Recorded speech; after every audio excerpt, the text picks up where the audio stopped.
और अब बात करते हैं मशहूर नॉवल उदास नस्ले पर मुनक्किदा मुज़ाकरे की। नई दिल्ली की बस्ती हजरत निजामुद्दीन में वाक़ गालिब अकेडमी में अब्दुल्ला हुसैन के मशहूर ज़माना उदास नस्ले की इशाअत के 50 साल पूरे होने के मौके पर एक इल्मी मुज़ाकरे का एहतमाम किया गया। तक़सीम हिंद को मौजू बनाकर लिखे गए नफ्सियाती और इंसानी सरोकार वाले नॉवल उदास नस्ले पर मुनक्किदा इस मुज़ाकरे की एक खास बात यह रही कि इसमें तलबा और रिसर्च स्कॉलरों ने बढ़ चढ़कर हिस्सा लिया। पेश है ये रिपोर्ट। तो सबसे पहला जो मेरा इतने दिनों के नई दिल्ली की बस्ती हजरत निजामुद्दीन में वाक़े गालिब एकेडमी में यूं तो इल्मी और अदबी तकरीबात का सिलसिला चलता रहता है, लेकिन उदास नस्लें पर मुनक्किदा मुज़ाकरा उनसे अलग नजर आया। इस मुज़ाकरे का एहतमाम अब्दुल्ला हुसैन के मशहूर ज़माना नावल उदास नस्लें की इशाअत की 50वीं सालगिरह के मौके से किया गया। बुनियादी मकसद ये था कि 1963 में ये पहली बार शाये हुआ था और 2013 में उसको 50 साल हो गए। तो ये ख्याल आया ख़ासतौर पर शमी मनफ़ी साहब को कि इस पर एक मुज़ाकरा होना चाहिए। और देखिए कि किताबें छपती हैं और फिर जहनों से निकल जाती हैं, कोई उसकी एक बात भी याद नहीं रहती है। तो अब अगर हम अपने हाफ़ज़े पर ज़ोर डालें और टटोलें कि कितनी ऐसी किताबें हैं जो गुज़श्ता 50 साल में हमारी हिस्सियत का या हमारे हाफ़ज़े का हिस्सा बन सकीं या जो याद रह गईं। तो उदास नस्लें इस एतबार से बहुत मुमताज़ फ़िक्शन की किताबों में है कि ज़ाहिर है कि हम सब ने इब्तिदा में तो उसको एक निसाबी ज़रूरत के तौर पे पढ़ा था, लेकिन उससे रिश्ता बहरहाल कायम रहा और किसी न किसी हवाले से उसको हम लोग देखते रहे। और नईम पर आज बहुत गुफ्तगू हुई उसके किरदार पर और उसके बारे में वो बातें हुई जो आम तौर पर आपको किताबों में मिलती नहीं हैं।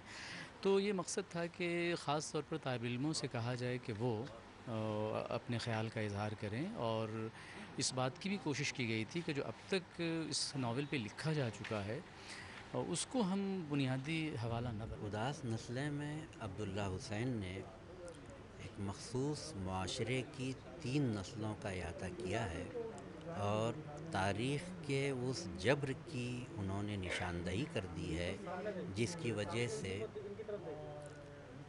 अब्दुल्ला हुसैन ने उदास नस्लें में एक मख़सूस मुआशरे की 3 नस्लों का अहाता किया है।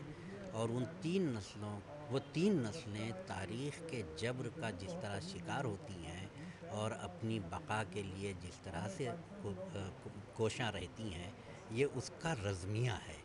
लेकिन ये रज़मिया नफ्सियात की सतह पर नईम के किरदार के वसीले से पूरी तरह हम पर आश्कार होता है। एक तरह की नईम की नफसी कैफियत इस नावल पर गालिब हैं। ख़ारजी वाक़यात के सिर्फ़ हवाले आते जाते हैं, जैसे जलियांवाला बाग जैसे वाक़े का बयान जब होता है तो एक मस्खरा किस्म का माहीगीर मछली फ़रोश उसका बयान उसको दोहराता है उस वाक़े को, और उसके बयान में जलियांवाला बाग का सानेहा पस से पुष्ट रह जाता है और उसकी अपनी ज़िंदगी की रुदात वो बयान करने लग जाता है। तो यहाँ इस किरदार की नफसी कैफियत पर पूरा फोकस है, बजाय इसके कि तक़सीम के वक्त के जो ख़ारजी हालात थे उनको सेंसेशनलाइज़ किया जाए और जज्बातियत का मुज़ाहरा हो।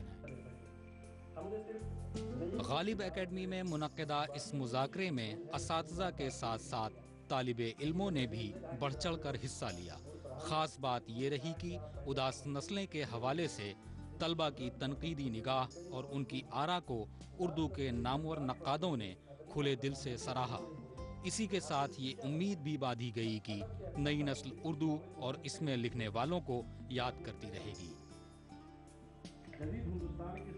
ये जलसा आज का जो है ये इसकी खसूसियत ये है कि नौजवानों की इतनी बड़ी तादाद ज़रा कम आती है यहाँ, यानी ऐसे जलसों में।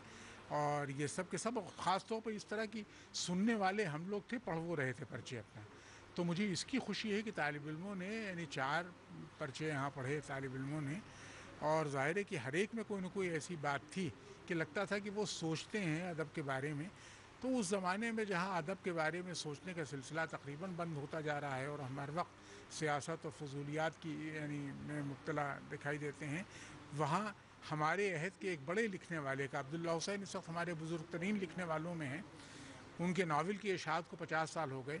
50 साल की उम्र तो कहना चाहिए कि इंसानों को भी मिल जाए तो अच्छी खासी होती है, छे जाए कि किसी किताब को, और उसके बाद भी इन लोगों ने उसका जिक्र इस तरह से किया जैसे ये तजर्बा इनका अपना हो। यानी ये नहीं लग रहा था कि उस किताब का जिक्र तारीख़ के तौर पर कर रहे हैं, बल्कि उसको एक ज़िंदा तजर्बे के तौर पर उसे देखने की नौजवानों ने कोशिश की थी। इसकी मुझे बड़ी खुशी है। तक़सीमे हिंद के मौजू पर लिखा गया नावल उदास नस्लें दूसरे नावलों से इस एतबार से मुख्तलिफ है कि ये जज्बातियत नहीं बल्कि इंसानी ज़िंदगी और उसकी नफ्सियात पर मबनी है।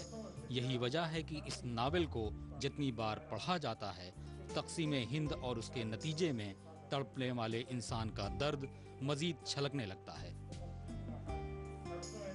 हमें जहाँ तक लगता है कि उस वक्त तक उदास नस्लें के इशाअत से पहले तक उस तरह कोई नावल नहीं लिखा गया। ये पहला मौका था जब आज़ादी पे या उससे पहले के वाक़यात पे बहुत तवाज़ुन के साथ कुछ लिखने की कोशिश की गई।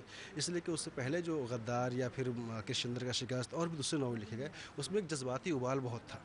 चूँकि जस्ट तक़सीम के बाद लिखा गया, ये ठहर करके तकरीबन 5-6 साल बाद लिखा, तो इसमें एक तवाज़ुन है और एक तरीके से उसको मतन एक बिल्डअप हुआ है। उसमें आप उसको देर तक पढ़ सकते हैं, उसमें माने के शेड्स तह तलाश कर सकते हैं। बाकी जो दूसरे नावल उस वक्त तक है वो उस तरह से अपील नहीं करते हमें। याद रहे कि गालिब एकेडमी इस तरह के इल्मी और अदबी मुज़ाकरे का एहतमाम करती रहती है। हकीम अब्दुल हमीद की काविशों से मिर्ज़ा गालिब के मज़ार के पहलू में वाक़े गालिब एकेडमी इल्मी और अदबी सरगर्मियों का अहम मरकज़ है। यहाँ बतौर ख़ास नई नस्ल के स्कॉलरों को न सिर्फ मौका दिया जाता है बल्कि उनकी तहरीरों और तकरीरों को सराहा भी जाता है। उदास नस्लें के लिए मुनक्किदा मुज़ाकरे के दौरान भी कुछ ऐसा ही देखने को मिला। नई दिल्ली से रियाज आलम के साथ असफर फरीदी की रिपोर्ट।